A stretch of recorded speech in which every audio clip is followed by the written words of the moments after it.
Your role in your deliverance. After eating bread, the sailors threw the rest of the food into the sea to lighten the ship and continue sailing towards land. Act 27:38. It was now time to abandon the ship as it could no longer move forward. It is written, the soldiers planned to kill the prisoners to prevent any of them from swimming away and escaping. But the centurion, wanting to save Paul, stopped them from carrying out their plan. He ordered those who could swim to jump overboard first and get to land, and the rest were to get there on boards or other pieces of the ship. In this way, everyone reached land safely. Acts 27:42-44. There are preachers who use this text to justify their false messages, saying that Christ did his part to save these men, but they ultimately had to apply themselves and swim by any means possible to get out of the water. According to these preachers, this is how man cooperates with Christ for his salvation. They say this, although Christ said that without him, believers can do nothing, John 15:5. I came to realize that what the Lord said was not limited to spiritual matters. Man can literally do nothing without Christ because he is the one who is keeping all of us still alive every single minute, according to Colossians 1:17. And it is he who works in those he saves to will and to act according to his good will. See Philippians 2:13.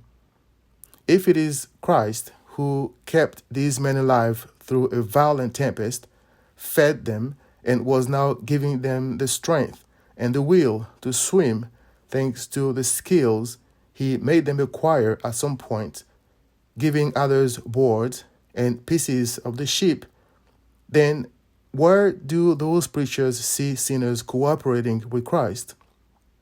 Is it not written that God does not share his glory, including the glory of the salvation of sinners, with anyone? Isaiah 42:8.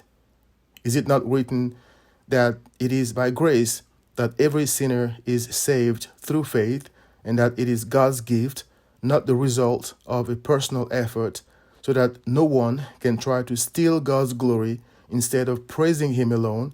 Ephesians 2:8-9.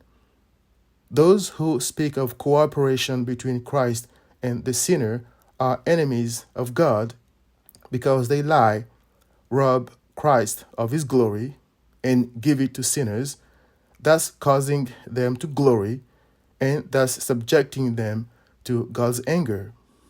Christ did not die to help sinners, but to save the sinners his Father gave him.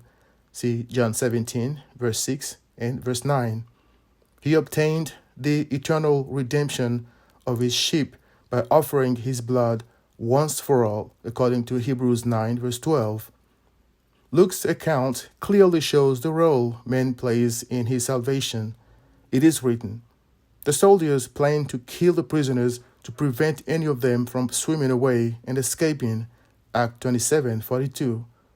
They wanted to kill the prisoners, including Paul, representing Christ, who prayed for them, reassured them, and fed them. Ungratefulness, wickedness, and so on, dear friend, is our part in the huge work of salvation that cost Christ his life. Although he committed no sin, neither during his life nor while suffering on the cross. See 1 Peter 2:22. What a wonderful Savior. Come to Christ.